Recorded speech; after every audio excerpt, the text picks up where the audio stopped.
Hi everyone, Flaming Footy here and welcome back to the YouTube video on the channel. And today guys, we're going to be continuing our AFL 2023 3-game match reviews for the 2023 AFL season. And in today's video, we're going to be reviewing the middle three games from round 9. And those games are North Melbourne vs Port Adelaide, Hawthorn vs Melbourne and Brisbane vs Essendon.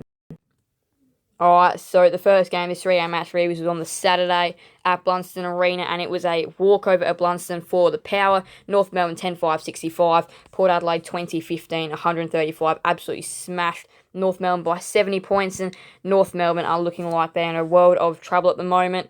Very even first quarter, but again, second quarter, Port Adelaide just absolutely broke away from North, and the game was over by then. It was a 8-goal-to-1 term, and that's where North were just on the cards in that second quarter. They were just off, weren't even there, felt like at times. And yeah, Port Adelaide is able to easily get away. Third quarter, 4 goals each in that term.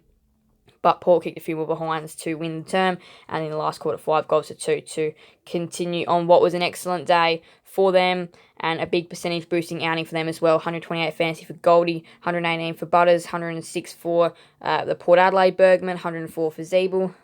Goals behinds now. 4 goals for Larky, 3 goals for Finlayson, who had a inaccurate day in front of the sticks. 2 goals for Stevenson, Evans, Bonner, Power, Pepper, Zerha, and McEntee, and then other goal scorers included Teakle, Lloyd, Curtis, Logue, Mead, Wines, Burton, Boak, Horn-Francis, Jonas, and Drew. So there were tons of other Port Adelaide players which wouldn't normally get in the action, which did. 32 disposals for Butters, 29 for Davies, Uniac, 27 for Zeeble, 26 for Simpkin. Marks now, 10 for Bergman, 9 for Butters.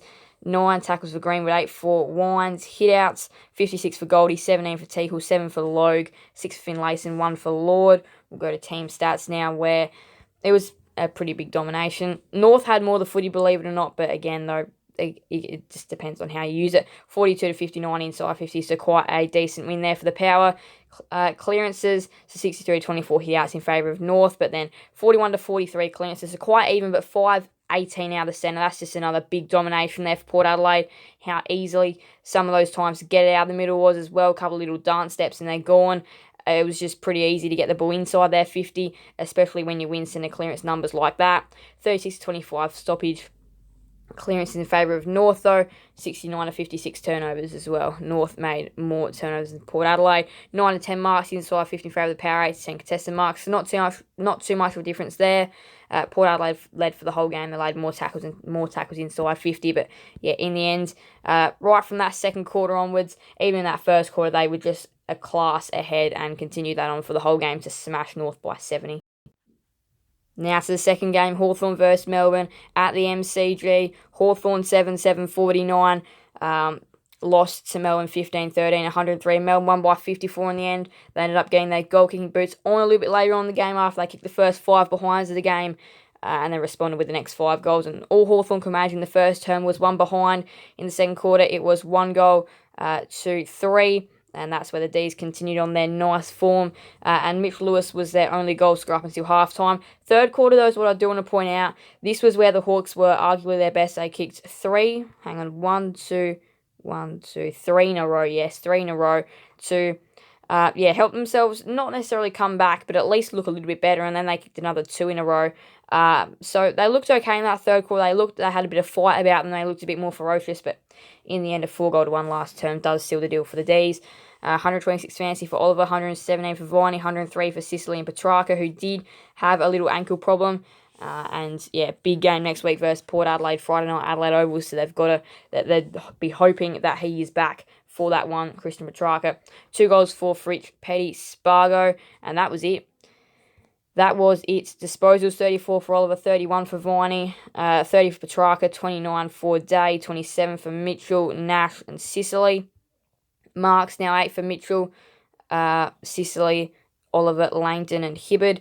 Tackles 6 for Meek, Viney, and Neil Bullen. Hit-outs 20 for Meek, 18 for Grundy, 17 for Gorn, 3 for Kazitsky and Van Rooyen.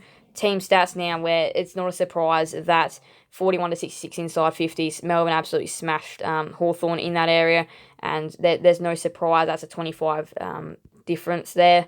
No wonder why. And then clearances, 31-34, 12-11 centre in favour of Hawthorn, 19-23 stoppage in favour of Melbourne. But one thing which we do want to touch on about Hawthorn as well is that they are definitely they've got some good aspects of their game. Their centre clearance work is great, and they won that area again versus Melbourne.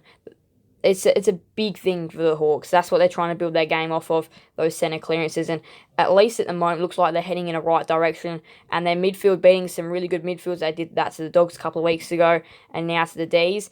So yeah, they are winning those centre clearance numbers. 72-105 marks in favour of Melbourne, 5-21 marks inside 50, showing how easy it was to get a mark in there and potentially share it around. The D's did lead for the whole game, and Hawthorn's tackling is also pretty impressive, and 11-1 bounces. But anyway, though, it was quite a comfortable 54-point win for the D's at the MCG. Now to the final game, this 3-game match review, Brisbane vs Essendon at the Gabba. And in the end, it was a bit of a walkover despite Essendon showing some signs early. But Essendon, they've had good first and second quarters, but have dropped off at the end of games. And they showed this yet again today for the third week really in a row. They were Collingwood, not in a row, but yeah, Collingwood, Geelong, and Port Adelaide, and now Brisbane. They've been definitely disappointing in some of those matches. Brisbane 12-15, 87, Essendon 6-9, 45. Lions won by 42. And Brisbane did miss some easy shots as well for their inaccuracy. 12 goals, 15 in the end. They really did miss some easy ones, but it was Joe Danaher who ended up being the king to win the game for Brisbane. But yeah, first quarter was Brisbane's favour, but then 5 behinds to 3 goals in the second term is what got Essendon off and running. And there was definitely some belief that they in for one of the best upsets that we've seen so far this year. They did it last year versus a decimated Brisbane side at the Gabba. But this year it was not the same story. It's a 5-goal to 1/3 term, and that's where the game broke open for Brisbane. And Danaher kicked 4 of their first 4 goals. He kicked their first 4 goals of the game before then others started to chip in and join the party. And in the last quarter, it was 5 more goals to 1 to continue on their merry way for the Lions. 118 fancy for Danaher, who stole the show with 6 goals, 16 disposals, 9 marks, 2 tackles. 108 fancy for Ashcroft and Zorko. 107 for Redmond, 103 for Neil. Goals behinds now, of course, Joe Danaher, 6 goals. Against his former side. 2 goals for Langford, Bailey. Disposals, 34 for Neil, 30 for Redmond, 28 for Ashcroft, 26 for McCluggage. Marks now 12 for Andrews, 11 for Heppel. Tackles, 6 for Bailey. Hitouts, 23 for McAnoo, 22 for Draper, 18 for Phillips, 2 for Danaher, 1 for Hipwood. Team stats now where it was a domination inside 50, 69-38 in favour of the Lions, plus 31. And when you are having those sort of numbers, it's not going to reflect very well on the scoreboard for the opposition side, and it will reflect very well for you when you're beating a team like that by 31 inside 50s. However, Essendon, their defence line is injury plagued at the moment, and they probably were lucky not to let up a bigger score, to be completely honest. Clearances, not much around there. They did win the centre clearance by 1. Stoppage clearances were locked. Brisbane did have more contested and uncontested footy. Essendon made more turnovers. Marks, 128-96 in favour of Brisbane, 17 to 8 marks inside 50, 19 to 6 contested marks. Brisbane led for roughly 3/4 of this game. And yeah, in the end, after half time, that's just where they flew away, thanks to the help of Joe Danaher. Alright, so make sure to subscribe to the channel so you do not miss the next 3-game match reviews where I'll be reviewing Carlton vs Western Bulldogs as one of those games. And then now to today's action of footy, Adelaide vs St Kilda. That is a big game, also included in that 3-game match reviews as well. And then Collingwood and the Giants ends off the round. So yeah, some more big games coming up.